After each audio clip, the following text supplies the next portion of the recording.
Bueno, siguiendo con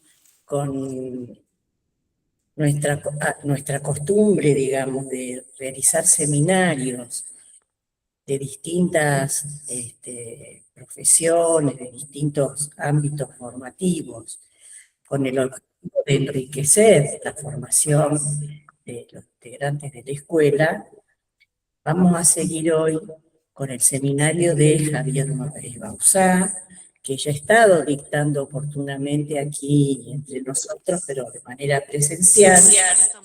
Y en este momento lo vamos a hacer a través de la computadora, porque bueno, Javier es mendocino, vive en Mendoza, y estaban las cosas más complicadas como para el traslado y demás. Este año nosotros nos propusimos abordar lo que entendimos y hasta donde nosotros también teníamos vínculos que nos podían aportar en esa dirección, trabajar acerca de lo que fue el primer seminario a cargo de Carlos de Frade, que tuvo que ver con justamente los 50 años del golpe de Estado en la Argentina del año 76, y con una perspectiva muy interesante porque Carlos aborda no solamente cómo ese golpe operó sobre todo en Buenos Aires, sino a los personajes involucrados acá en nuestra zona y en nuestra región. Así que, bueno, estuvo maravilloso realmente ese encuentro. La segunda charla, el segundo seminario, va a estar a cargo de Javier Bauzá, y habíamos pensado también, teniendo en cuenta el deterioro, ¿verdad?, que se vienen produciendo en las condiciones de trabajo, y cómo esto nos va impactando en la vida cotidiana, en los espacios vinculares y en la propia subjetividad. Pensamos en Javier, teníamos que ver si él también podía estar con nosotros, ya que Javier, bueno, es especialista en esta temática, y bueno, lo tenemos hoy acá entre nosotros, que va a dictar el seminario Precarización laboral, salud mental y el regreso de la nueva derecha, y el ascenso de la nueva derecha, ¿no? Es decir, cómo la movida, estas operaciones que se vienen realizando desde el Estado Nacional han perjudicado, siguen perjudicando cada vez más a los pobladores de este país, fundamentalmente a los sectores populares, ¿verdad? Bueno, les presento a Javier. Javier Bauzá, primero les voy a decir que tienen unos años más que los que aparecen en la fotografía. Sí. No hizo esa advertencia. Sí. Mis estudiantes y mi familia dicen que ¿por qué doy fotos de joven si ya no lo soy? Pero tengo que decir que yo no las seleccioné a la foto. Así es. Bueno, pero de todas maneras sos muy joven todavía, ¿eh? Así que, bueno, valga la foto. Es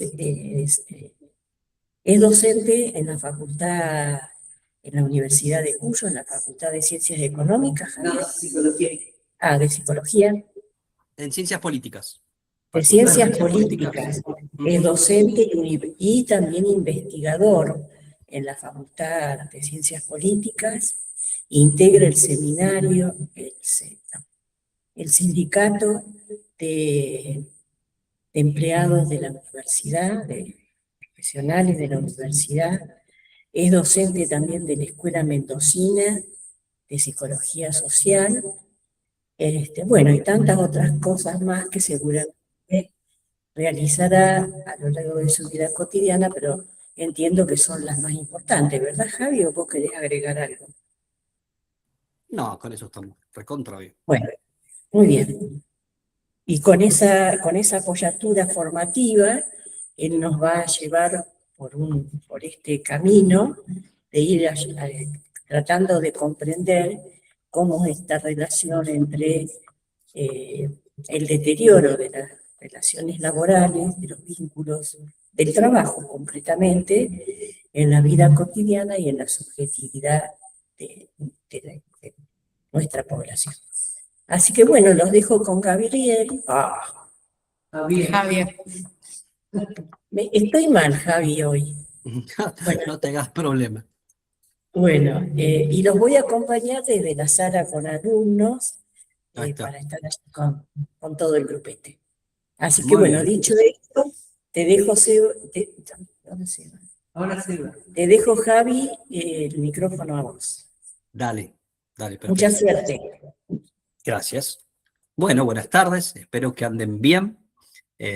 Como decía Ana Marta, mi nombre es Javier Bauzá, soy sociólogo y psicólogo social y trabajo en la Facultad de Ciencias Políticas de la Universidad Nacional de Cuyo y en la Escuela de Psicología Social de acá de Mendoza, y estamos junto a otros y a otras trabajadoras de la universidad y de la escuela en un Nuevas Derechas. Así que un poco de ahí viene la posibilidad de charlar sobre esta temática, y agradezco a la Escuela Rosarina, como siempre, porque ya hemos estado por ahí, el recibimiento, el cariño, la posibilidad de charlar y de tener espacios de intercambio.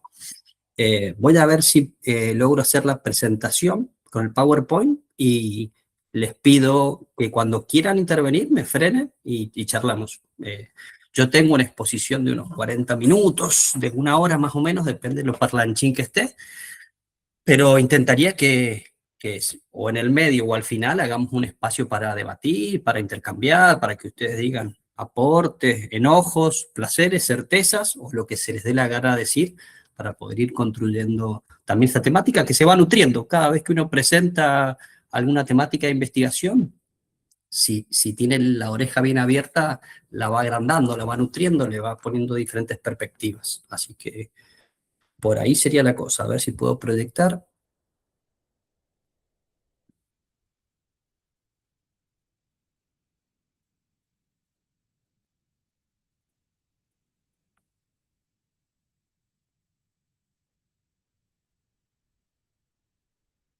¿Se ve, Che? Sí, perfecto. ¿Se ve perfecto? Bueno, yo no los veo a ustedes, así que si alguno participa, me chifla, abre el micrófono y habla, porque yo no les voy a ver las caras. Sí, me hace acordar un poco a la pandemia. Y no manden comentarios por el costadito porque tampoco los voy a poder leer. Me hablan, frenan o lo dejamos para el final y charlamos. No se priven de charlar, pero por canales que los pueda escuchar.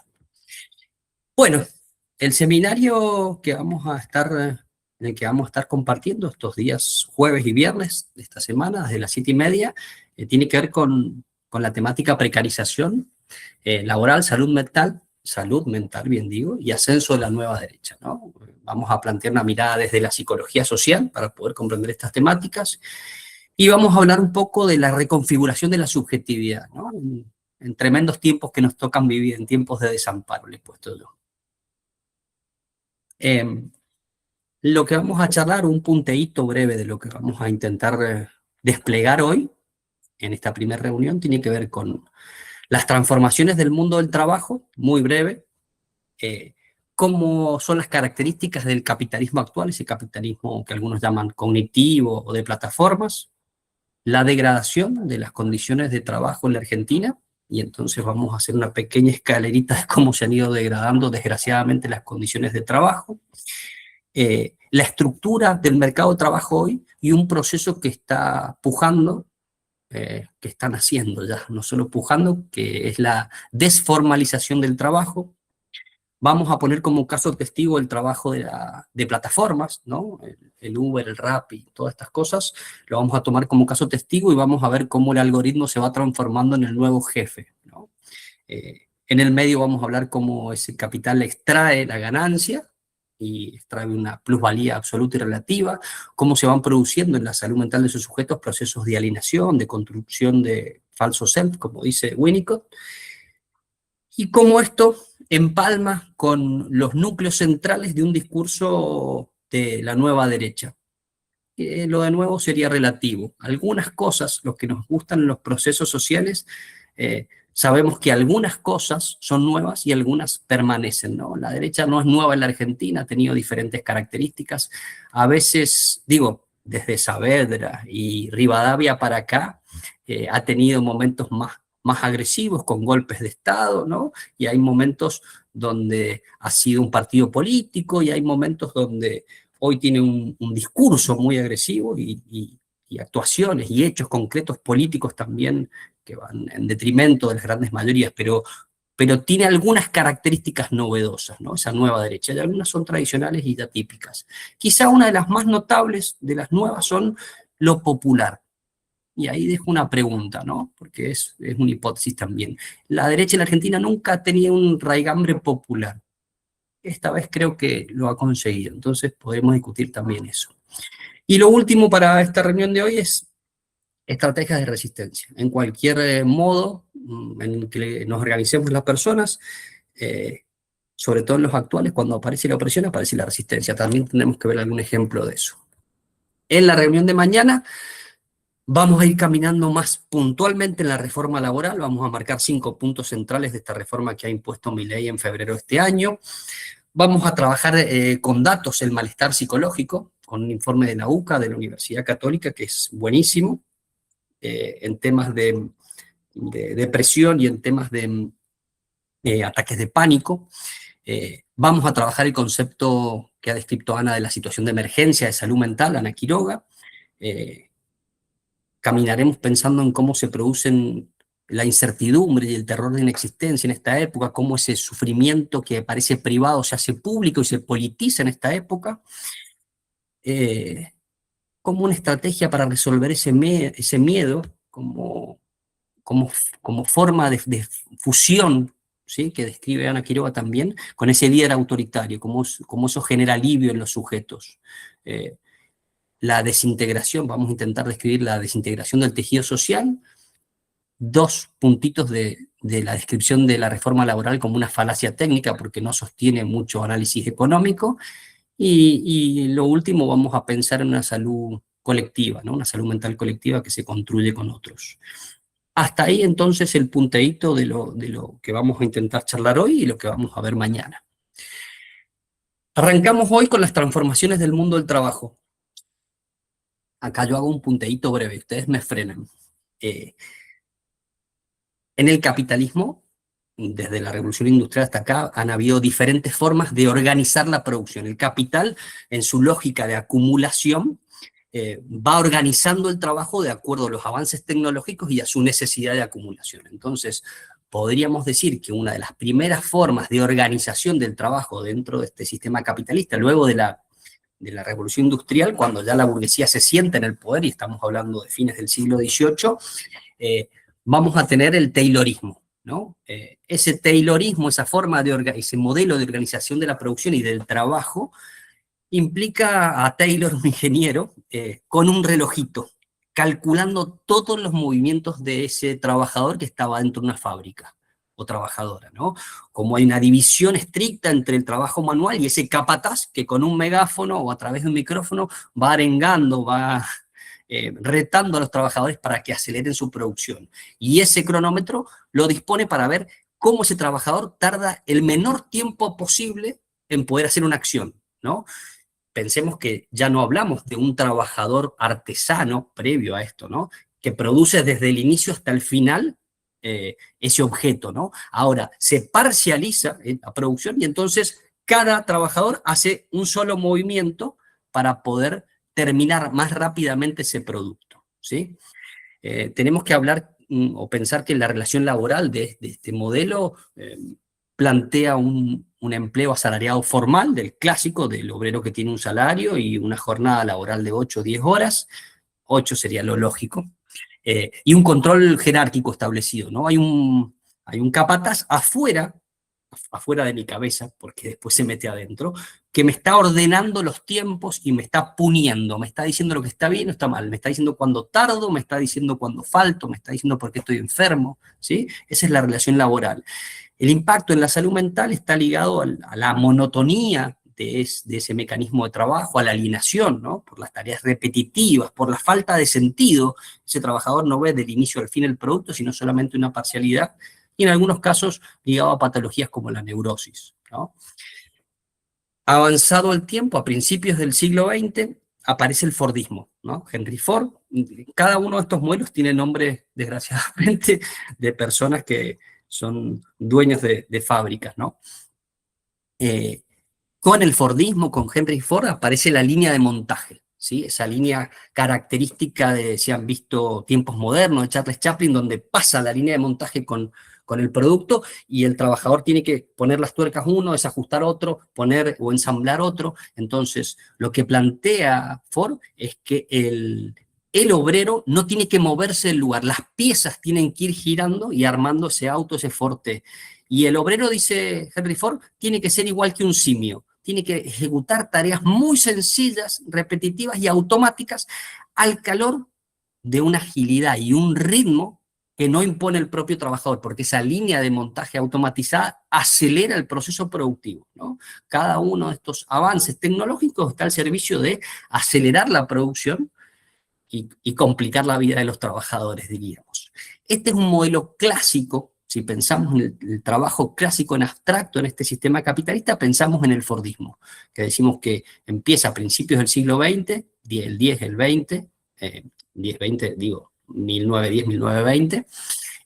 Pensamos en un empleo estable, pensamos en salarios altos, pensamos en derechos sociales, previsionales. Algunos describen como la época de oro del capitalismo, ¿no? ¿Por qué? Porque el trabajador consigue cosas no menores, salario estable, alto, derechos previsionales. Esto todo tiene que ver con un contexto. Si yo digo que esta forma de organización del trabajo empieza a principios de 1900 y llega aproximadamente hasta el 70, diría Mauricio Macri, pasaron cosas en todo este periodo del siglo XX, ¿no?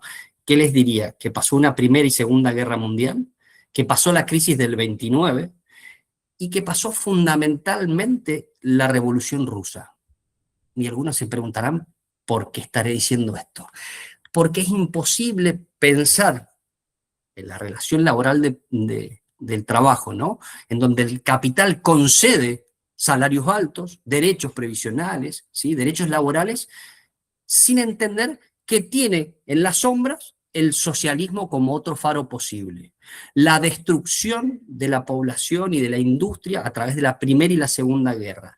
La desocupación de la crisis del 29. Entonces el capital dice, bueno, quizás tenga que conceder para no perderlo todo. Entonces, al calor de la concesión del capital por todos estos fenómenos sociales y sobre todo la Revolución Rusa, y la puja de los trabajadores asalariados, que ya desde el taylorismo se estaban conformando en fábricas enormes y masivas, es que se consigue esta relación laboral, ¿sí? Que no está ausente de daños en la salud mental, ¿no? Al calor de esta línea de montaje automatizada, lo que aparece en el trabajador y como impacto en la salud mental es la fatiga física, es la fatiga mental, ¿no? Es el estrés que le impone ese ritmo vertiginoso impuesto por la máquina. Yo les recomiendo que vean la película de Chaplin, Tiempos Modernos, donde Chaplin termina imbuido adentro de la máquina por la velocidad en la que le están imponiendo las condiciones o la velocidad del trabajo, ¿no? Del ritmo de trabajo. En 1970 aproximadamente aparece un nuevo modelo de organización del trabajo, que lo vamos a llamar toyotismo, por supuesto por la fábrica Toyota, por Ono, que era el ingeniero. Lo que aparece es una lógica de producción más flexible, just in time, o sea, justo a tiempo. Ya no producir masivamente como esos Forte que producía el Fordismo, sino pensar en la demanda para que no se acumule la producción. El capitalismo va teniendo crisis cíclicas en la producción, de sobreacumulación, entonces por ahí acumula muchos autos que no logra vender porque los mismos trabajadores no los pueden comprar. Entonces, esta lógica de organizar la producción dice, tengo que tener más en cuenta la demanda, tengo que producir solo lo necesario para ese mercado, no agotarlo, para no tener crisis, ¿no? Para los que somos y las que somos psicólogos sociales, entendemos que este eje central del toyotismo es el trabajo en equipo. El equipo o los grupos, para nosotros, potencian el aprendizaje. Bueno, para ONU potencian la producción. Está muy claro que la necesidad del trabajo en equipo o en grupo es fundamental para esta lógica de transformación del mundo del trabajo, ¿no? Esto implica flexibilidad laboral, que son las cosas que ya empezamos a ver para esta época, ya más cercanito a lo nuestro, subcontratación, ¿no? Eso quiere decir que mantienen el corazón, ellos le llaman core business, el corazón de la fábrica sigue permaneciendo en Toyota, pero la producción que no necesita, la terciariza, la saca de la fábrica y le pide a empresas menores que tienen peores condiciones que la Toyota, ¿no? Esto pasa en la industria del petróleo, pasa en la minería, pero lo origina, esta lógica la origina Toyota, ¿no? La subcontratación, y también necesita para funcionar una desocupación estructural. ¿Qué quiere decir esto? Pues si hay mucho desocupado, el precio del salario baja. Contrario a la lógica del Fordismo, que necesitaba salarios altos, el toyotismo necesita un número alto de desocupados, por ejemplo, en el mercado laboral argentino, entonces el precio del salario baja. ¿Por qué? Porque yo te ofrezco 3 pesos y si no querés, bueno, ya vendrá otro que está desocupado. Necesito un ejército de reservas grande para este formato, ¿no? Por supuesto que tiene impacto en la salud mental. En términos generales hablamos de la ansiedad que produce, ¿sí? Esta lógica de producción, este rendimiento, la presión que generan las metas. Yo tengo que cumplir tales metas para tal momento, ¿sí? Aparece, yo he puesto entre paréntesis el síndrome de Burnout, el síndrome del quemado, ¿no? El involucramiento emocional por la conformación de los grupos también causa depresión al no cumplir quizás las metas pautadas, o al identificar claramente que si son Jorge, Pérez, Laura y Javier los que trabajan, el que cometió el error fue Javier. Y entonces aparece una identificación de la dificultad con nombre y apellido en esta lógica, ¿no? Lo cual va quemando a sus trabajadores. Y el último, o la última de estas lógicas o modelos de producción que implica las transformaciones del mundo del trabajo, algunos autores como Antunes, que es un brasilero sociólogo, lo llama uberismo, ¿no? Justamente por el Uber. Él le pone que empieza la primera década del 2000, acá en la Argentina tendríamos que bucear un poco, pero yo creo que entre el 16 y el 18 empiezan estas empresas, estas apps de producción en plataforma. El eje central es la gestión de los algoritmos, ¿no? Las plataformas digitales y la producción a través de los datos, de esos big data que van consiguiendo. Ya lo vamos a ampliar a esto. Las características en la relación laboral es de una precarización extrema. Por lo tanto, estas lógicas de producción necesitan reformas laborales, como la que estamos viviendo en la Argentina. Generan también una falsa autonomía, ese trabajador autónomo, ese emprendedor que no es tal, sí puede ser emprendedor, pero no es trabajador autónomo porque trabaja siempre con la dependencia de esas plataformas digitales y es necesario que no tenga ni siquiera un salario fijo. No hay un salario mínimo por ese trabajador. Puede ganar miserias y si quiere ganar más tiene que trabajar mucho más. ¿Cuánto? Todo lo que el cuerpo le permita. Esta forma de organización del trabajo, este modelo genera todas las cosas que vamos a charlar el día de hoy y mañana, ¿no? Incertidumbre, alienación, terror de inexistencia, dice la Quiroga, la angustia por esa subsistencia, ¿no? Va generando ataques de pánico, depresión, y fundamentalmente la desintegración del tejido social, ¿sí? Que es algo que vamos a ir charlando. ¿Hasta acá? ¿Alguien quiere decir algo? ¿Dudas? ¿Preguntas? Sigo. Si no me chiflan. En el capitalismo, las características que adquiere el capitalismo en la actualidad es los cambios vertiginosos tecnológicos, ¿no? Entonces, los que ya peinamos canas, nos damos cuenta que hay una gran vertiginosidad y que no alcanzamos ni siquiera a poder digerir los cambios tecnológicos, ¿no? Algunos van describiendo el capitalismo en la actualidad como capitalismo cognitivo, capitalismo industrial o industria 4.0, ahí le he puesto economía de plataformas. Hay diferentes formas de enunciar estos cambios vertiginosos de la tecnología. Uno de los puntos fundamentales es la herramienta con la que se aplican, ¿no? Este smartphone, este teléfono que tenemos pegadito acá, miren, y que lo llevamos prácticamente como si fuera una mano, ¿no? Este mecanismo, algunos lo describen como un panóptico de bolsillo. ¿Se acuerdan de Foucault, el panóptico? Y entonces decía, bueno, hay lugares para poder vigilar todo. Y entonces plantea una cárcel que tenía una oficina arriba, que después se lleva a la fábrica, ¿no? Una oficina arriba que puede vigilar a todos los trabajadores. una fábrica que puede vigilar a todos los trabajadores. En Mendoza tenemos estancias con vides, campos, y la casa del dueño siempre está en una colina, ¿no? Que pueda vigilar a todos sus súbditos. En este caso ni siquiera necesita una ubicación geográfica superior para mirarlo, sino que nos geolocaliza en forma permanente. Dice dónde estamos y qué estamos haciendo, ¿no? Extrae lo que dicen algunos como la Big Data, una cantidad de información y de datos que desnuda todo nuestro comportamiento. Absolutamente todo. Es omnisciente la vigilancia. Es un panóptico, si Foucault viviera, es un panóptico perfecto. Es la descripción en tiempo real de lo que haces, de lo que pensás, de lo que elegís.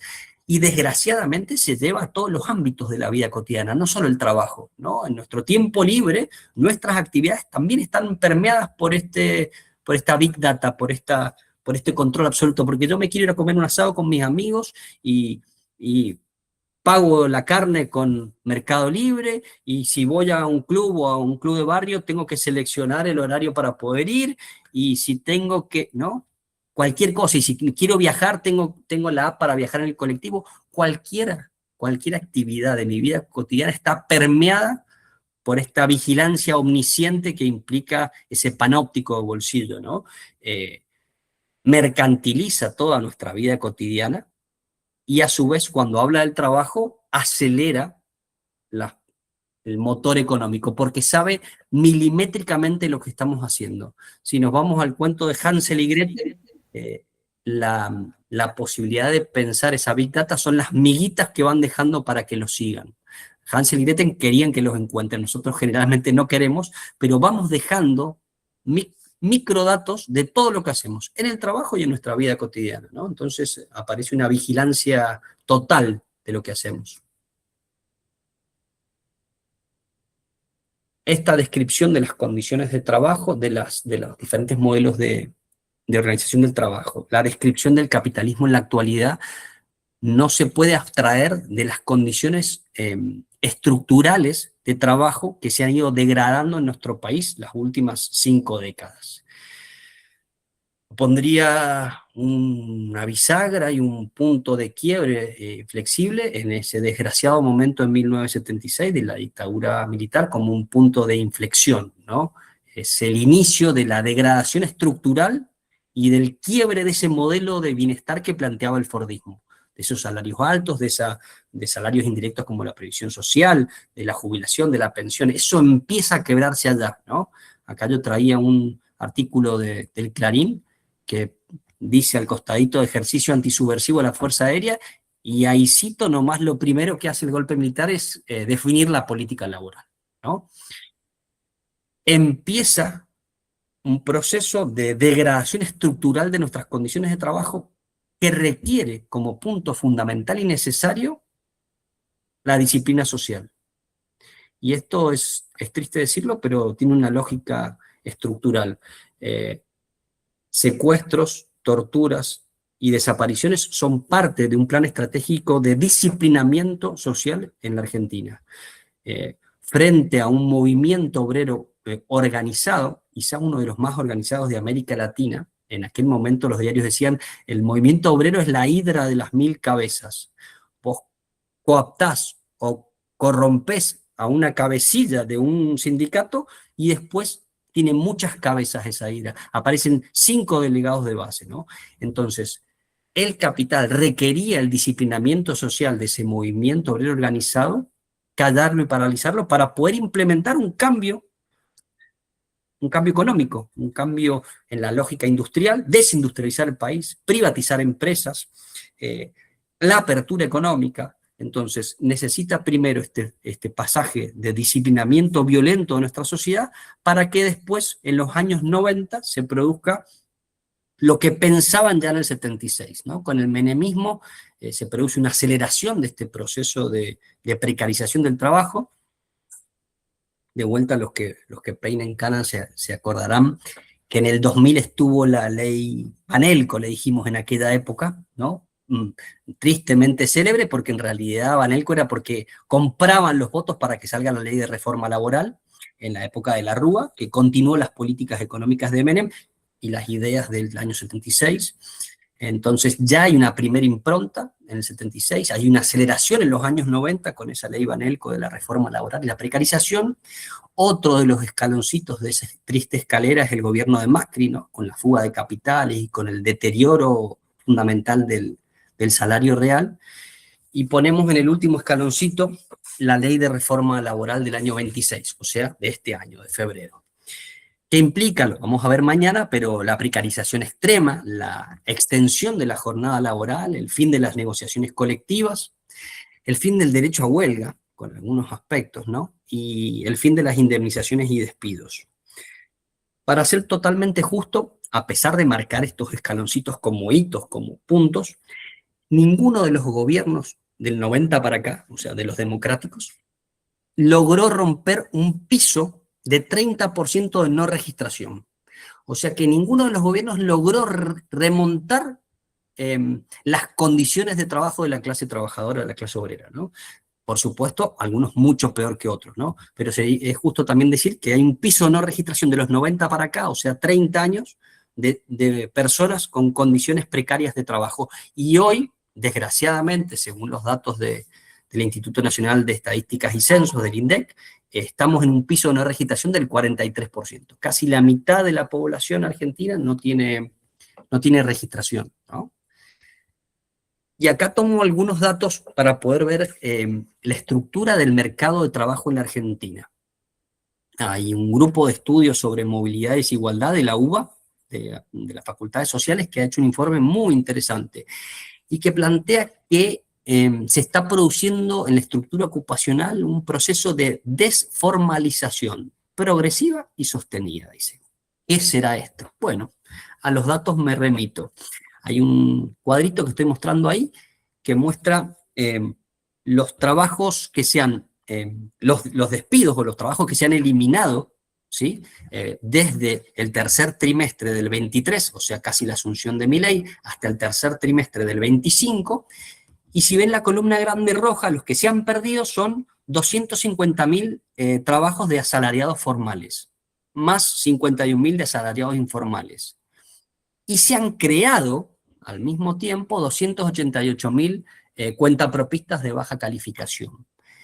A un ojo más desprevenido diría, el partido es un empate. Más o menos se han creado los mismos puestos de trabajo que se han eliminado. Momento, señores.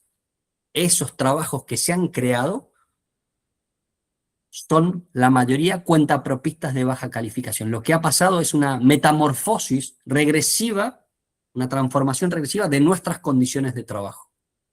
Se van eliminando los trabajos asalariados formales con derechos y se van creando cuentapropistas de baja calificación.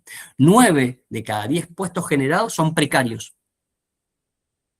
sin relación de dependencia, o sea que nadie se hace cargo de que estamos trabajando para otros, sin protección social, y con ingresos que son en promedio un 45% menores a los trabajadores registrados.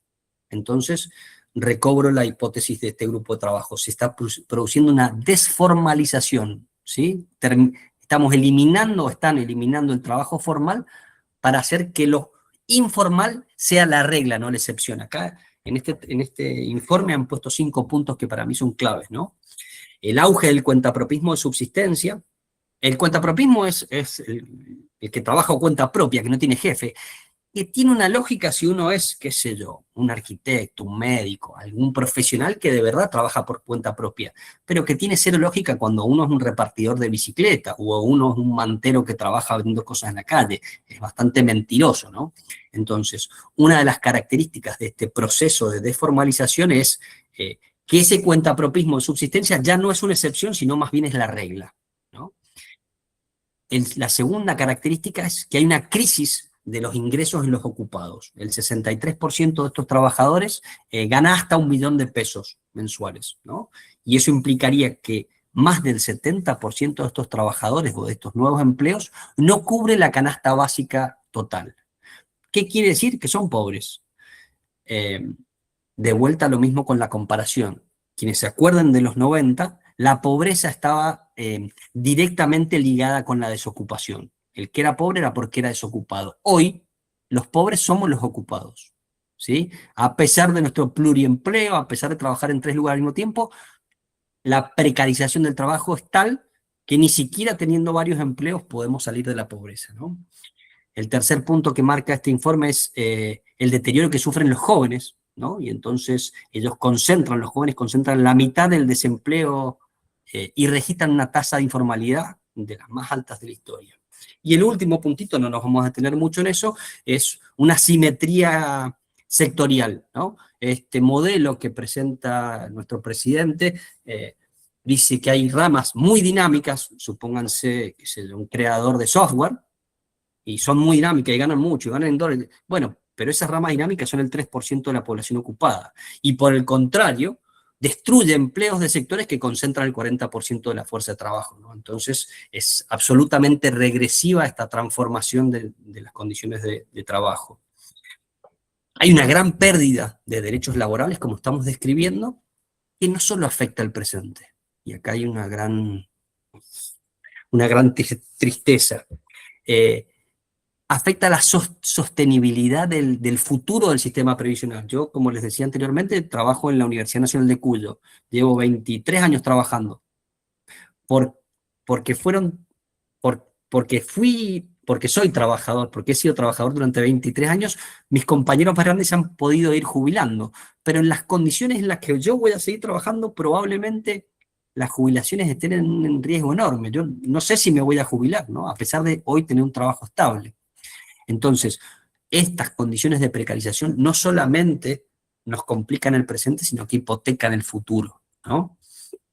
Decimos que en este mercado de trabajo, desde el 23 al 25, que es el periodo que está comparando el informe, 7 de cada 10 trabajos corresponden a cuentapropistas precarios de baja calificación, es la columna naranja que está a la derecha, y 3 a monotributistas, ¿no?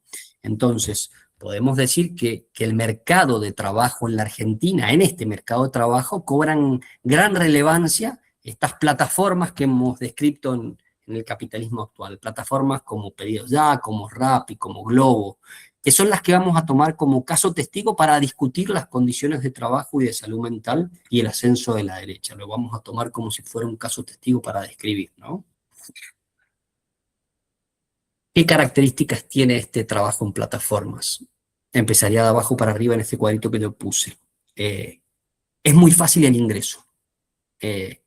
Yo no necesito capacitación, yo no necesito estudios, sino que me compro la bici, la moto o el auto si soy un Uber y empiezo a trabajar. Hay una gran facilidad para acceder. Y gano lo que trabajo. Trabajo 10 horas, gano 10 horas, trabajo 50 horas, gano 50 horas. La regulación de lo que yo gano, entre comillas, ¿no? O mi salario, casi que lo decido yo. Ya lo vamos a poner en discusión. La meritocracia. La meritocracia, por ahí dicen, sí, eso vamos a poner en discusión hoy, exactamente. El tiempo y la posibilidad que nos dan estos trabajos de manejar nuestros propios horarios, ¿no? Algunas entrevistas que hemos hecho nos contaba una madre que decía, bueno, yo ahora con este trabajo de plataformas logro trabajar a partir de las 9, llevo al pibe a la escuela, voy a trabajar, salgo o no llevo más pedidos a la 1, lo traigo vuelta para mi casa, le ayudo con las tareas y a las 3 de la tarde vuelvo a trabajar. Maneja todos los tiempos en base a la posibilidad de satisfacer su vida cotidiana, lo cual aparece como maravilloso a primera vista, ¿no? Y también digo, en esto de la identidad que hemos puesto, ese trabajador va creyendo que es su propio jefe, ¿no? Porque nadie le pauta el horario, nadie le impone un ritmo, como en ese Fordismo que había una cinta que le imponía la velocidad, sino que esa persona, ese trabajador, maneja esos tiempos. Al cabo de algunas entrevistas empezamos a escarbar y a encontrar algunas otras cosas, ¿no? La identidad es relativa si es su propio jefe, ya lo vamos a discutir, ¿no? Pero definitivamente depende de lo que marque el algoritmo que tiene que hacer, de los viajes que tenga que tomar. Hay un ordenamiento externo que él no decide. Por ejemplo, en el caso de los tiempos, del manejo de los tiempos, en la piba se veía perfectamente bien que ella manejaba los tiempos. También cuando le preguntamos, su pareja tenía trabajo y entonces dependía de esos 2 salarios el mantenimiento de su casa. Otro caso de manejo de tiempos era un contador que decía, yo trabajo fin de semana por medio, estaba separado, no tengo los pibes y entonces hago una changa y me conchavo como Uber, pero tenía un trabajo, ¿no?, de contador. ¿Qué pasa? Cuando empezamos a escarbar un poco en los entrevistados, quienes tenían como único empleo el de Uber o el de reparto, el de pedidos ya, ni loco podían darse la posibilidad de manejar los tiempos. La mayoría de los casos trabajaban hasta 60 horas semanales, ¿no? La jornada legal son 40, 20 horas más, casi la mitad más de lo que lo permitía hasta el año pasado las leyes laborales. Incluso hay una obligación de tomar turnos que a lo mejor no quieren, con horarios nocturnos, con fines de semana, ¿no?, para poder mantener las categorías que nos va imponiendo ese algoritmo. Ya lo vamos a charlar a eso. En este capitalismo de plataforma, en este capitalismo 4.0, para estas empresas de plataforma es fundamental la transferencia del capital constante. Marx describe que hay 2 capitales. El capital constante, que es el de los medios de producción, el de las herramientas, y el variable, que es el que el dueño de la empresa tiene que pagarle al trabajador en forma de salario, ¿no? Para que esta empresa obtenga las ganancias extraordinarias que quiere, necesita transferir el costo de las condiciones de trabajo, ¿no? Y entonces transfiere las herramientas del capital al trabajo. Y acá vemos al repartidor. El teléfono más los datos pasan a ser costo del trabajador, ¿no? A diferencia de esa fábrica en donde la herramienta, la calefacción, la luz era parte de los medios que pagaba el capitalista, acá el capitalista se lo transfiere al trabajador. La bicicleta o la moto y la amortización y la reparación de esa moto o esa bicicleta están a cargo del rider, del ciclista, del trabajador. La mochila térmica que llevan atrás la alquilan hasta poder pagar. Justo ¿no? iba a decir eso, que hasta Dale. la mochila, que algunos no tienen que trabajar un montón para poder comprarse la mochila, porque hay un montonazo que no tienen todavía la mochila. He Tal hablado cual. y cuentan eso. Sí, tal cual. Es como un orgullo poderse comprar la mochila. Y vos decís, bueno, son las herramientas con las que produzco tu ganancia, ¿no? Y sin embargo, las tengo que pagar yo. E incluso en esta transferencia de responsabilidades y de costos, hasta el tema del cuerpo y la salud, ¿no? Hay una ausencia de la ART, de los riesgos laborales. Entonces, esos trabajadores se hacen cargo de su propia obra social y de sus propios seguros de accidentes. Muchos no tienen, ni siquiera lo contratan, ¿no?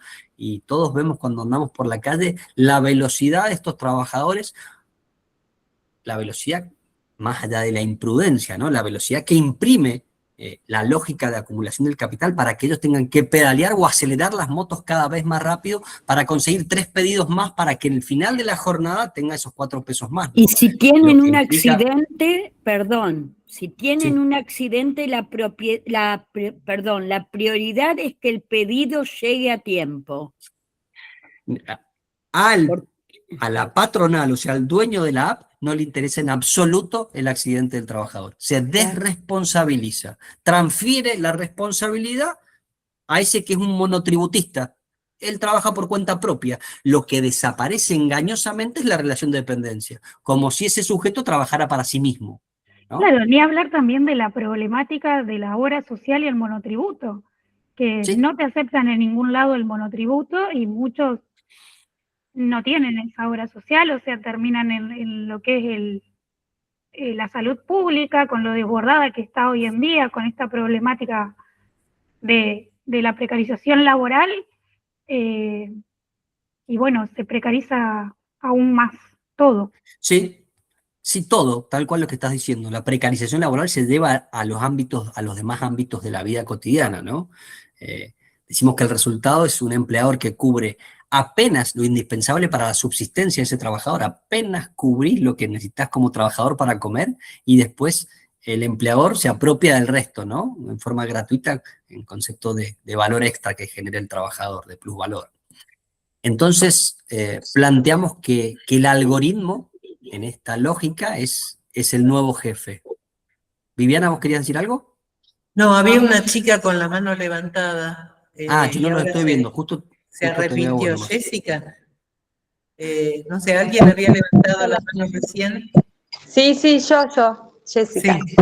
Sí, yo tengo una vecina, acá al lado, trabajaba en Uber, y el 1 de mayo chocó y falleció. Y nadie se hizo cargo de nada, pero también es una locura. Trabajaba en Uber, trabajaba ella. Sí, es Entonces, un ejemplo trágico de lo que estamos describiendo. El peor de la tragedia, ¿no? horrible. Sí.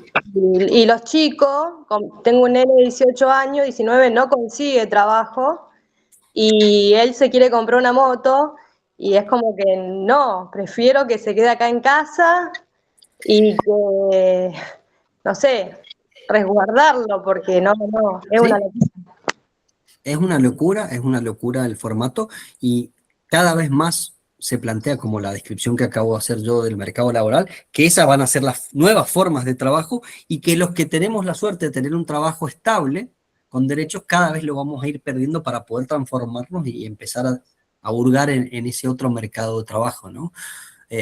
No, Decíamos, sí.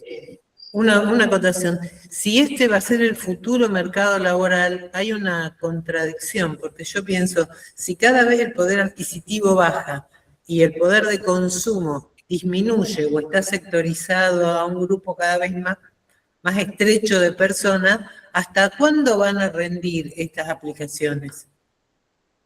Es una contradicción, tal cual tú lo has descrito.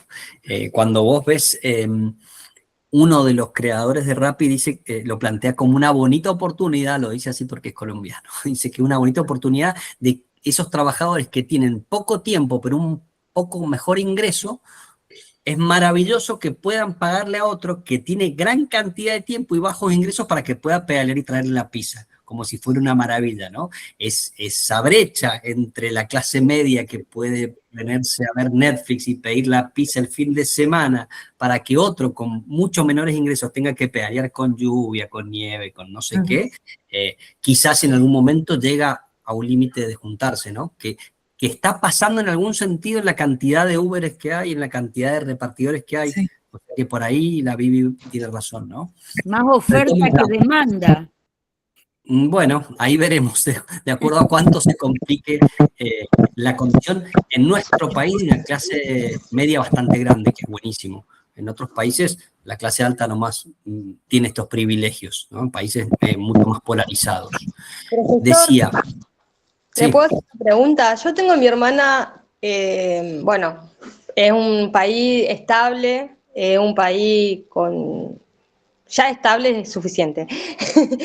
Y ella no necesitó, fue a trabajar allá y no necesita certificado ni título para trabajar en una cocina, experiencia, y ella tiene eso. O sea, ¿qué tenemos que emigrar, irnos de este país para tener un futuro? Porque como usted describió hoy, hay mucha depresión, personas que están mal por no tener trabajo, yo soy una, y que quiere un futuro bueno para nuestros hijos. Yo acá tengo una imprenta del 2015 y cada vez se va desvalorizando más nuestra imprenta. El otro día hablando con mi marido decía que hay cosas que otras imprentas hacen mal o que van por el lado oscuro, negro, y que le va bien. Y que uno que quiere hacer lo bueno, de pagar los impuestos, anotarse, no puede porque le ponen 20.000 trabas. ¿Cómo hay que pelear con eso? Es muy difícil. Es muy difícil seguir avanzando en este país, encima con una imprenta que cada vez se va a ir muriendo más porque es la realidad. sí, yo diría, sí, intento seguir Una cosita quería contestando agregar. algunas y dejando algunas para el final. Hola. Sí, estas condiciones de trabajo que estamos describiendo, las estamos viviendo en nuestro país hoy, pero no te vas a creer que es una ola argentina nomás. Ya hay países bastante más avanzados en las características de precarización, como por ejemplo Perú, y hay algunos que resisten más. Creo que vamos a charlar después. También tiene que ver con las resistencias que podamos conformar para poder mantener algunas condiciones laborales o ganar otras, ¿no? Digo, en esta descripción de los trabajos de plataforma aparece el algoritmo como el nuevo jefe, ¿no? Ya no aparece como en el Taylorismo o el Fordismo alguien que por un megáfono, por un micrófono nos va arengando o insultando para que trabajemos más rápido porque faltamos, sino que hay un algoritmo que nos asigna forzadamente los pedidos. Forzadamente no en forma inocua, sino calculando precisamente de acuerdo a esa big data que tiene, de acuerdo a esas miguitas para poder seguir nuestros movimientos, que dice, bueno, calculo las rutas, selecciono la mejor ruta y después selecciono el trabajador que yo quiero por las características que le he impuesto, ¿no? Hay trabajadores 1, 2, 3, hay diferentes tipos de trabajadores según los cumplimientos de las tareas. Ese algoritmo como jefe disfrazado acelera la producción, ¿no? Exige aumentar la productividad, que implica pedalear más rápido y transpirar, que implica acelerar la moto, como decíamos recién, para cumplir las métricas que le va planteando esa app. Y ahí aparece un dilema coercitivo. ¿Qué quiere decir? O acepto las condiciones desfavorables que me impone ese algoritmo, entonces voy a tener que trabajar con lluvia, voy a tener que trabajar en distancias enormes que no quiero trabajar. Acá en Mendoza trabajamos con sonda, ¿no? Que es un viento seco que nos hace pelota la salud. O si no, o aceptamos condiciones desfavorables, o si no, por eso es un dilema coercitivo, enfrentamos a un sistema que nos castiga. Entonces, ese algoritmo, como nuevo jefe, penaliza y bloquea nuestra cuenta, ¿no? La inactividad forzada es una de las formas, o la pérdida de categoría, pasar de trabajador 1 a trabajador 2. Muchas veces cuando nos bajan en la categoría del trabajador, nos pagan menos el viaje, entonces tenemos que extender nuestra jornada para ganar lo mismo, ¿sí? Y el punto máximo de esa coerción de la que son víctimas los trabajadores es desactivar la cuenta. En términos criollos, el despido. Una de los trabajadores, yo lo puse de arriba, dice, te despiden con solo hacer un clic, ¿no? Antes de la ley de flexibilización laboral, estos trabajadores, de hecho, de facto, ya están precarizados, ¿no? No planteemos la indemnización, no planteemos el preaviso, solamente en la app hacen un clic, como está en la imagen, en su mouse, y dicen, te desactivo la cuenta. Y entonces estás despedido, ¿no? Sin ni siquiera poder ver o discutir con un otro que te está despidiendo. Acá había una de las entrevistas que decía, si cancelo 3 pedidos, te bloquean 15 minutos, hasta que te cierran la cuenta indefinidamente, ¿no? El despido, con un solo clic. Ni siquiera con un preaviso, ni siquiera con indemnización. Y acá hay que describir dos formas de extracción de la ganancia que tiene la empresa, dos formas de plusvalor, ¿no? Extendiendo la jornada o comprimiendo la actividad. La extensión de la jornada, dice acá, para alcanzar el salario de subsistencia, la jornada supuestamente libre, esta que describíamos, se extiende. Y entonces charlábamos, yo les decía a ustedes que quienes tengan un solo trabajo y vivan exclusivamente de esto, aparecen jornadas de 60 horas, lejos de poder elegir de criar a la criatura y de ayudarles con la tarea, ¿no? Dice uno de los pibes que entrevistamos, yo para mantenerme en una buena categoría tengo que tener todo el tiempo las horas planeadas y la tasa de aceptación al 100. O sea, no puede negar ningún pedido. Todos los pedidos tienen que aceptarlos. Tienen que trabajar viernes, sábado y domingo hasta las 12 de la noche, ¿no? Si no, lo bajan de categoría y para ganar lo mismo tiene que extender su jornada. O sea que detrás de esta lógica de producción hay una extensión de la jornada laboral y una extracción de plusvalor, ¿no? Absoluto. Y la otra extracción de plusvalor es el plusvalor relativo, que intensifica esa fuerza laboral, ¿no? Que he puesto acá. El sistema de castigos obliga a acelerar la moto o a pedalear más rápido, sin rechazar pedidos bajo lluvias o largas distancias, ¿no? Acá el entrevistado decía, no te queda otra que aceptarlo. La penalización se incrementa cada vez que rechazas uno nuevo hasta llegar al cierre de la cuenta. Esto que decíamos de que te despido con un solo clic. Y acá se produce lo que describimos o lo que Winnicott describe como el falso self, ¿no? La alienación. Ese sujeto, o esas plataformas, diríamos, para poner bien el sujeto que está obligando al otro, fomenta la idea de ser mi propio jefe, ¿no? Dice, vos con esta aplicación sos tu propio jefe, te mandás a vos mismo. El emprendedurismo que puso de moda Macri, que llegó para quedarse, ¿no? La ilusión de que vos sos tu propio jefe, y en la entrevista decía uno de los pibes, somos la app y yo, como si fuera prácticamente un compañero de laburo, ¿no? Sin mediaciones, somos la app y yo. Este proceso que impone la lógica de acumulación y que impone la empresa, va generando en el sujeto procesos de alienación. Proceso, como decía recién, que Winnicott describe como falso self. Va conformando una identidad que es ficticia, que no corresponde al lugar que ocupa en el proceso productivo, ¿no? Hay una escisión interna de ese sujeto que no reconoce sus propias necesidades. Ahí Ana Quiroga dice, esa escisión interna es una sobreadaptación a las demandas que el poder nos impone. Y a su vez el desconocimiento de las propias necesidades, emociones. De alguna manera es la pérdida de la pertenencia de clase. Yo no me reconozco como mis compañeros y compañeras del costado, con quienes comparto penurias y alegrías, sino que yo soy un jefe, yo me manejo como tal y yo soy eso. Y no reconozco mis propias necesidades. Si le va bien a Mercado Pago, si le da bien, no a Mercado Pago, si le va bien a Pedidos Ya, me va bien a mí, ¿no? Me fusiono con los intereses de la empresa sin darme cuenta. Esa relación laboral alienada va generando una falsa identidad, ¿no? Porque oculta cuál es el verdadero lugar de ese trabajador en las relaciones productivas. Yo me acuerdo, no con esto, pero en otras entrevistas que hacía a un trabajador del petróleo en Mendoza, fui a entrevistarlo y decía, ¿cómo te ves en los próximos 10 años? Y el vago decía, no, lo que pasa es que yo me veo como CEO de todo el noroeste, y entonces me contaba los viajes que le iban a pagar, el CEO que iba a hacer, esa era su proyección de futuro. A los 2 años volví a volver, valga la redundancia, a entrevistarlo y lo habían echado, ¿no?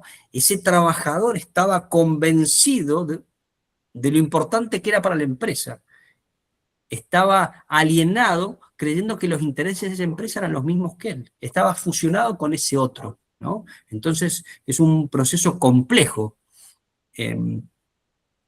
La sobreadaptación que impulsa el algoritmo implica identificarse con esa figura del jefe, ¿no? Y camufla los intereses de la empresa, como si fueran los míos, como si fueran complementarios. El sujeto experimenta un debilitamiento subjetivo, desconoce sus propias necesidades, desconoce su historia, sus emociones, y se subordina, dice Ana Quiroga, a ese poder que lo oprime, ¿no? Se reconoce con ese otro que lo oprime sin poder escindirlo, separarlo. Pensemos que si uno pudiera, o nosotros que lo estamos pensando más fríamente, decimos, definitivamente no son su propio jefe, ¿no? Porque no son los dueños de la empresa, una empresa que son de capitales multinacionales. No son autónomos, porque claramente dependen de los mandatos de ese algoritmo, pero asumen esa narrativa como propia, la padecen como propia. Esto no es casual, es absolutamente funcional a la lógica de acumulación de estas plataformas para poder borrar las tradiciones de lucha y de conciencia de esa clase trabajadora, ¿no? No es un daño colateral, dirían los Estados Unidos, bombardeando alguna zona, sino que es un bombardeo exacto al núcleo de la posibilidad de resistencia. Necesito, ya no como en el Fordismo o el Taylorismo, que había un jefe que por megáfono me retaba o me decía que llegaba tarde o que produjera más rápido, sino que el jefe y el algoritmo está metido en tu celular y en tu cabeza. Es como un trabajo de una secta prácticamente lo que hacen de convencimiento. Qué buena comparación. Podrías ponerle un título como si fuera crónica. El capitalismo es una secta. Bueno, las lógicas de acumulación del capital tienen que ver con eso.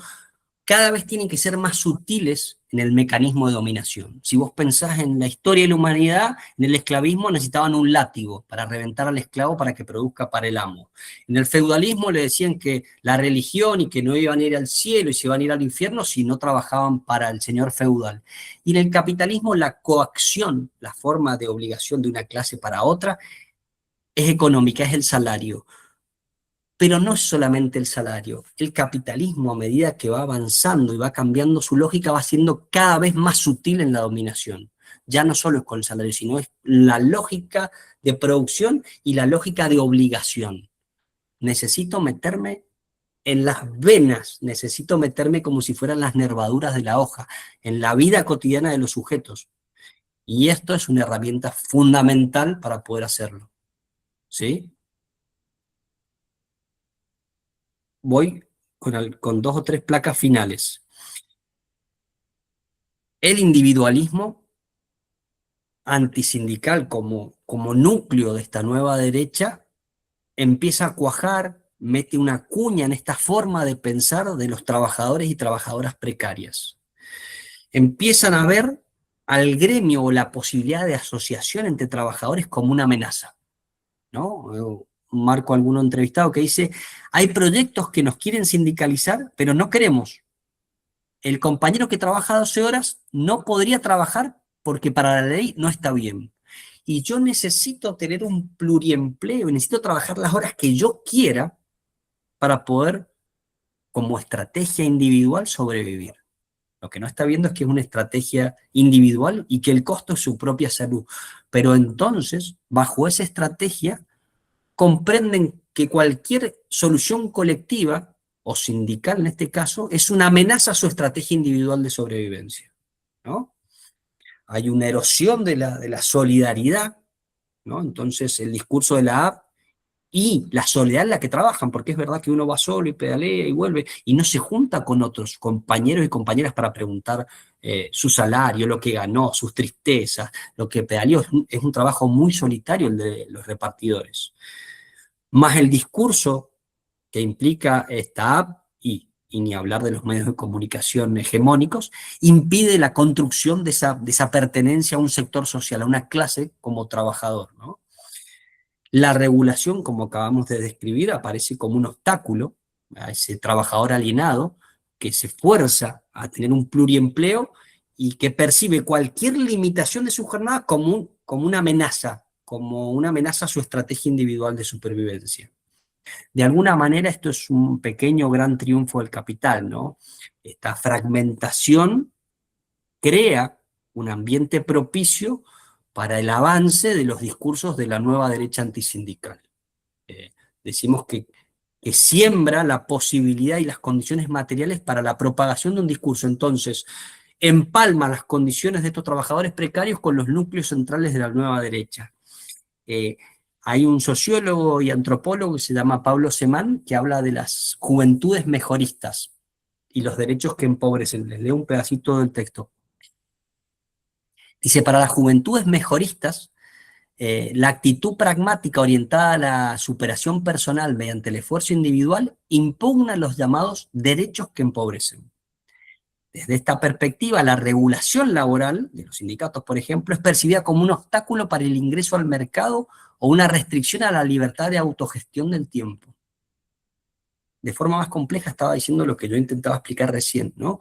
Estas juventudes mejoristas, las que plantean una estrategia individual de reorientación y de supervivencia, vivencian cualquier regulación externa, la de un sindicato, la de un Estado, la de un colectivo, como un obstáculo para su libre, entre comillas, personal, individual regulación de su propia organización del tiempo. ¿Sí?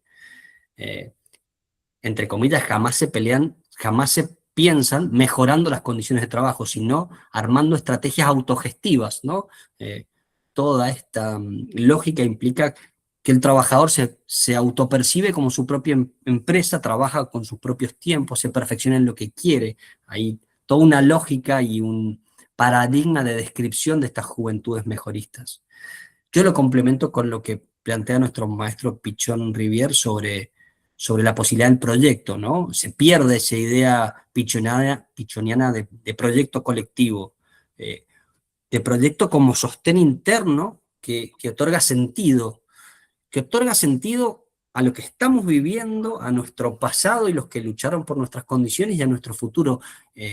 La idea de proyecto maneja esta triada pasado, presente y futuro, y le da coherencia e identidad a ese sujeto, en tanto y en cuanto lo tenga, ¿no? Si lo pierde, pierde también aspectos de su identidad y aspectos subjetivos que ponen en peligro esa posibilidad de organización. El discurso de la nueva derecha funciona como un portavoz, diríamos, en psicología social. Ante la crisis de lo colectivo, esa narrativa meritocrática que decía alguno de ustedes recién, de autooptimización, esto que planteamos de la lógica de trabajar a uno mismo como si fuera su propia empresa, aparece como la única salida posible. Yo tengo que autogestionarme con los tiempos y levantarme a tal hora y hacer esto y capacitarme. Y si estoy reventado por la presión, lo que tengo que hacer es meditar. Y si tengo que hacer es esa sensación o esa falsa resolución de los conflictos. Porque en última instancia, ese vacío de pertenencia real a una clase, a un sector, es llenado por una retórica que muchas veces aparece como autoritaria, como punitivista, ¿sí? Aparece esa mirada de resentimiento hacia los iguales que reemplaza la conciencia colectiva, que reemplaza la empatía con un otro que padece y que disfruta igual que yo, porque tiene mi misma condición de clase, ¿no? Entonces empezamos a naturalizar vínculos basados en la discriminación, en la xenofobia, ¿no? Es muy fácil pegarle al más débil. Pregúntenle a los jubilados y a los miércoles de jubilado, pregúntenle a los discapacitados, ¿no? Aparece ese resentimiento, ¿no? Y esa imposibilidad de reconocer las condiciones laborales que me oprimen y reconocer un enemigo, ¿no? Esa bronca, esa humillación que se va construyendo, va sembrando un sentido común, va conformando una subjetividad que es receptiva a los discursos de la extrema derecha, que se hace fértil y que confluye con estos discursos, ¿no? El discurso libertario, que incluso muchas veces aparece como rebelde y antisistema en los comienzos, ¿no? Encuentra en estos trabajadores precarizados, humillados, con mucha bronca, portavoces, o este discurso es portavoz de estos sectores, ¿no? Que a su vez describe y visibiliza esa frustración que en algunos momentos era privada dentro de la casa y ahora las hace públicas, esos trabajadores humillados, ¿no? Voy terminando. El algoritmo, para contestar la misma pregunta que me hice al inicio, no es el jefe. El problema son la fetichización de las relaciones de producción. ¿Qué quiero decir con esto? El problema son las relaciones de producción, no es el algoritmo. Y acá pongo 3 imágenes que marcan diferentes momentos en la historia de este sistema. La máquina a vapor, luego de la revolución industrial, a 1700, entra a las fábricas, una fábrica de 250 trabajadores, entra una máquina a vapor que tejía, que hilaba, y salen despedidos 200 trabajadores. Esto es un gran avance para el dueño de la fábrica, un salto en el proceso productivo y en la velocidad y en los costos, y es un gran perjuicio para el trabajador. Estos trabajadores incipientes conforman la primera forma de organización del movimiento obrero, los ludistas. ¿Qué hacen? Cada vez que ven entrar una máquina, la muelen a palazos, ¿no? Estas son las primeras e incipientes formas de organización obrera, los ludistas en Inglaterra. Ellos percibían la máquina como el problema. La cinta de montaje en el fordismo acelera el proceso productivo, ¿no? Y no permite a ese sujeto respetar su propio ritmo. Las plataformas en la actualidad aceleran el proceso productivo. No tengo tiempo de pensar, no tengo tiempo de actuar, no tengo, ¿sí? Estos 3 ejemplos a lo largo de la historia marcan que el problema no es el avance tecnológico. El problema son las relaciones sociales de producción. Si yo pudiera poner cualquier avance tecnológico al servicio de los trabajadores, lo que podría hacer hoy es, y esto es un dato científico, no es inventado por mí, es reducir la jornada laboral. Hoy estamos en condiciones, por los avances tecnológicos, por los avances de los medios de producción, de trabajar 4 de los 5 días laborales de la semana o tener una jornada de entre 4 y 6 horas. Si todos trabajáramos eso, tendríamos las posibilidades de distribuirnos equitativamente las posibilidades de sobrevivir. Pero como los avances tecnológicos están puestos al servicio del capital, pues algunos vamos a trabajar 8, 10, 12 horas y otros van a trabajar poco, ¿no? Entonces, de vuelta a lo mismo, para estos agoreros que hoy dicen, la inteligencia artificial nos va a dejar sin trabajo a todos, yo diría, fíjense en la historia. Los avances tecnológicos nunca han sido un problema para resolver nuestras necesidades. El problema son las relaciones sociales de producción y la apropiación de la riqueza y de los avances tecnológicos, ¿no? Ahí está el eje imperceptible, fetichizado, que quiere decir escondido. ¿Alguien abrió el micrófono? Bueno, sí, No, yo quería decir algo. Dale. Estas plataformas que siguen, o sea, que cada vez, o sea, que los bajan, como vos explicaste, que los bajan de nivel, cada vez tienen que hacer una extensión horaria más grande y cada vez ganan menos. Este sistema de app está captado, entre otras, por las grandes farmacéuticas, los que manejan todas las drogas a nivel mundial. O sea, el otro día leía que hacen un estudio de las apps a ver qué clientes son los que consumen más hamburguesas. Los países en Estados Unidos lo tienen remarcado, y nosotros también se puede hacer un mapeo de quienes consumen pizza, carlito y hamburguesa, y a esa población va dirigida la medicación para el colesterol. Ya está establecido, o sea, hay cada vez... La Big Data es eso. La Big Data es exactamente, es una cantidad de datos enormes de ese rastreo que hacemos a través de esta máquina, que implica todo lo que hacemos, lo que estás describiendo vos, no solamente en el marco de lo laboral, que van rastreando nuestras micro tareas y cuánto tardamos o no tardamos en hacer las tareas, sino lo que consumimos, lo que compramos, en lo que disfrutamos, con qué lo pagamos, ¿sí? Es ese panóptico que tiene la data omnisciente de todo lo que estamos haciendo en tiempo y espacio.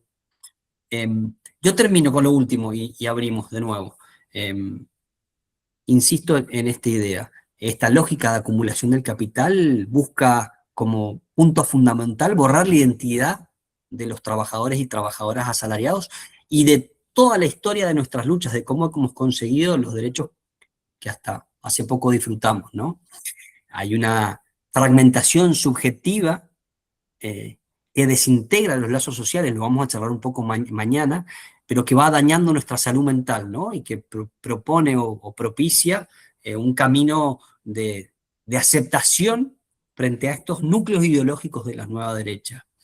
Y pongo una última placa, porque si bien esto es lo que prima en este proceso de trabajo y en lo que nos toca actualmente, también hay ejemplos de resistencia. Menores, más chicos, pero es importante tomar lo que hay en estos trabajadores para poder hacerlo crecer. Recién me preguntaban cómo. Yo no tengo las respuestas de cómo, pero sí tengo ejemplos de trabajadores que han podido torcer la dirección de este camino, ¿no? Yo le he puesto graciosamente la lucha de clases en 2 ruedas, ¿no? Como resistencia que emerge. Sí. Perdón, hago un paralelismo. En los 50 años del golpe de Estado, fíjate, en la placa anterior vos decís, busca la identidad, no la importancia y la identidad.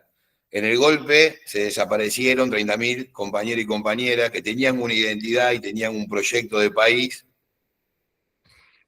y ahora se busca también borrar la identidad con otros medios, de otra manera, pero el no identificarnos con lo que somos, el no identificarnos con un proyecto colectivo, el no identificarnos hace que la derecha pueda avanzar. porque uno de los problemas que tenemos ahora y cómo han ganado una elección es porque no hemos dejado de identificar con aquello que somos. O sea, antes nos desaparecían, hoy nos quitan identidad, que es otra forma de Bueno, desaparecer. es la conformación de la identidad, como la plantean Ana Quiroga y Josefina Racedo, es un proceso en lucha por la identidad impuesta de los sectores dominantes y que muchas veces nosotros tenemos esos aspectos impuestos y los que conformamos en resistencia y lucha como trabajadores. Entonces, claro que está en disputa el 76 acá, con diferentes métodos, formatos, pero claro que en cuanto no nos podamos reconocer como sujetos protagonistas, como sujetos trabajadores que tenemos muchos aspectos en común, pues más van a avanzar quienes nos perjudican, ¿no? Yo pongo estos dos ejemplos y cierro. Hay un ejemplo que a través de nuestras entrevistas veíamos, quizás de estrategias más individuales, pero estrategias al fin, ¿no? Estos pibes decían, bueno, yo busco a mi primo, busco a mi amigo, lo subo a la moto, lo subo a la bici y me voy a un barrio que es medio complicado para que no me roben, porque ya me he robado veces la bicicleta, o hago el reparto más rápido, se sube mi novia. Entonces, a pesar de esa soledad, a pesar de ese desconocimiento, aparecen estrategias personales o individuales para resolver que buscan a un otro, y estrategias más clásicas del movimiento obrero que tienen que ver con la organización, ¿no? En nuestro país tenemos la posibilidad de encontrar la primera creación de un sindicato de trabajadores de las AP en América Latina, en la Argentina, en el año 18, ¿no? Ahí tomo algún concepto de Pichón, ¿no? Que dice que ese sujeto situado, ese sujeto que entiende dónde está, logra analizar junto a otros las circunstancias propias y la del mundo que los rodea. Ese sujeto comprende lo que le está pasando y no se deja seducir por las explicaciones que lo alienan, ¿no? Yo pongo otro ejemplo y tiro dos cosas más. También en la Argentina aparece la primera huelga virtual, porque como charlábamos con los ludistas, con las nuevas formas y modelos de organizar el trabajo, también aparecen nuevas formas de resistencia, porque para eso somos una clase que resiste, ¿no? Aparece el hackeo del algoritmo. Cuando te lo cuentan es maravilloso. ¿Qué hacían, che, los vagos y las vagas? Se juntaban como está en la foto, tomaban los pedidos por las apps, los repartidores, los dejaban pasar 5 o 10 minutos y los colgaban. Lo tomaba otro y lo colgaba. Y así se organizaron en conjunto, viéndose a la cara, y los colgaban. Entonces la app que hacía automáticamente aumentaba el precio o lo que iba a pagar por ese pedido. Entonces el salario les iba aumentando porque tiraban el pedido, ¿no? Entonces, fíjense, nuevas formas de organizar el trabajo y nuevas formas de resistencia también. No son maravillosas, después la app cambió, lo jodió. Claro, sí, no estoy planteando un mundo que no es, estoy planteando el que es, pero también estoy planteando los ejemplos que sí pasaron y las que supimos hacer, ¿no? Porque si no, solamente nos quedamos con la historia del que nos ganó, y hay que también tener la historia de los oprimidos, ¿no? Algunos trabajadores y trabajadoras, como pongo de abajo, logran una acción común que implica identificarse con un proyecto, esto que decíamos recién, lo que decía el compañero, ¿sí?